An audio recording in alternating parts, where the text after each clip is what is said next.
Throughout the dawn of the early 1990s, questions have arisen of how Dragon Ball Z could get better, but something has made me snap.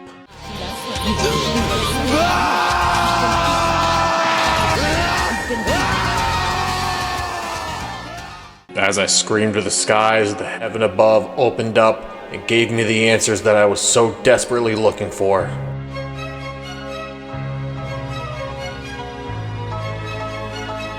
He keeps kicking me in the dick.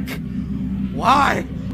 Why does he keep kicking me in the dick? Let's have some blind. I'm just going to address the dynamic in the room. Dragon Ball Z is far superior than Dragon Ball Kai. But it's like when you mention that, people just lose their minds.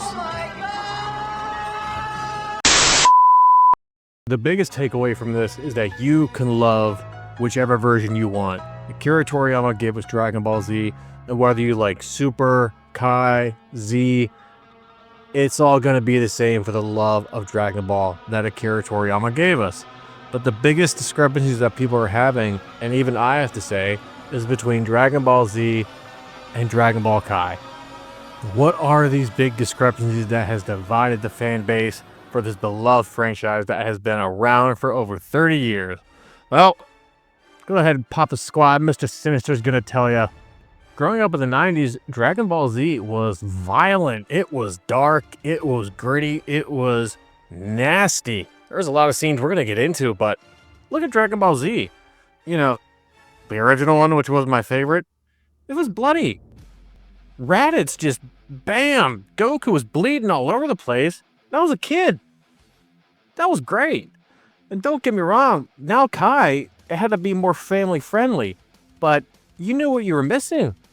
Now, when you look at the two images here, Goku on the left in Dragon Ball Z, compared to Vegeta on the right, Dragon Ball Z Kai. I will absolutely admit, Dragon Ball Z Kai, with the changes in technology, wanted to make it a more faithful adaptation to what Akira Toriyama wanted. And you know what? If this is what the man wanted, I'm not ever going to change that.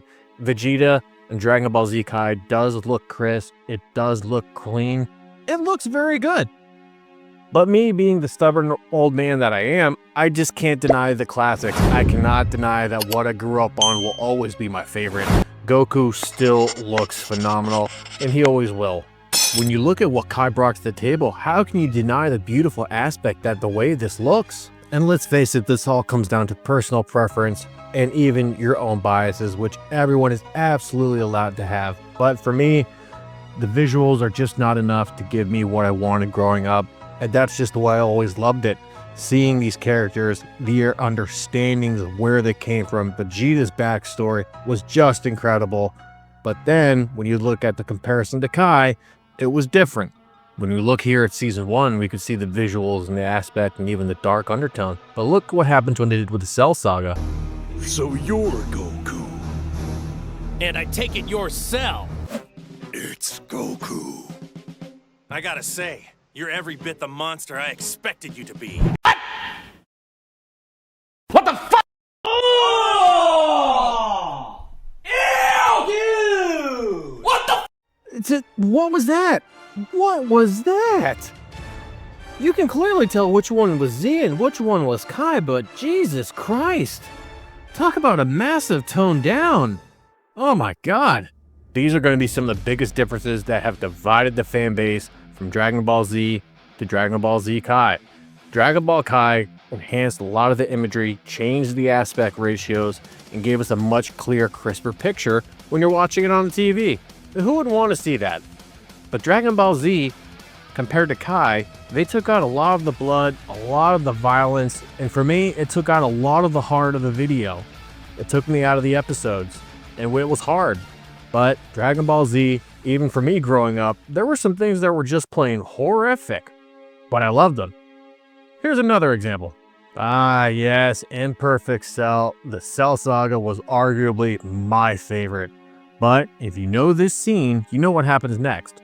Now that Piccolo has his new power, he is finally going on to take on Cell, but he has no idea who he is yet, and we are getting our first introduction of him. But there's going to be some great differences because obviously this is the Kai version. Last, the creature terrorizing Ginger Town reveals itself.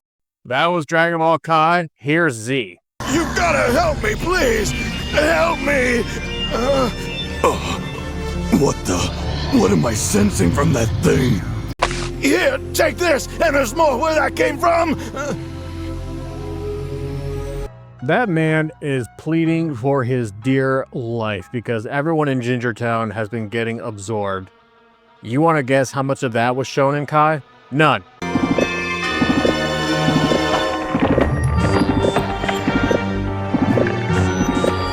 How could you take that out of Dragon Ball Z? How dare you? Watching this as a child, this was a horror movie. A man pleading for his life, getting harpooned like a frickin' whale, and then absorbed in the most violent way possible. It was great. If some of you have picked up on it already, the biggest difference between Z and Kai for me is without a doubt the score. The score is perfect. Tell them to stop it!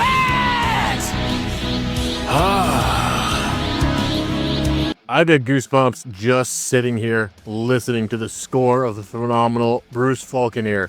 It was shape-shifting and monumental. It gives me goosebumps still to this day listening to his work. And even when I'm at the gym, who can deny it? It made everything better. That's the way.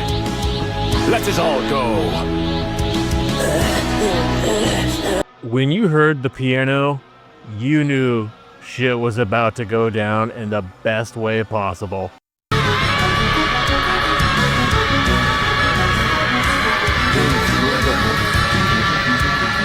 Bruce's work was so intense, it brought chills to everyone that was watching the show through some of the best scenes possible. Even with Vegeta's, who will always be my favorite.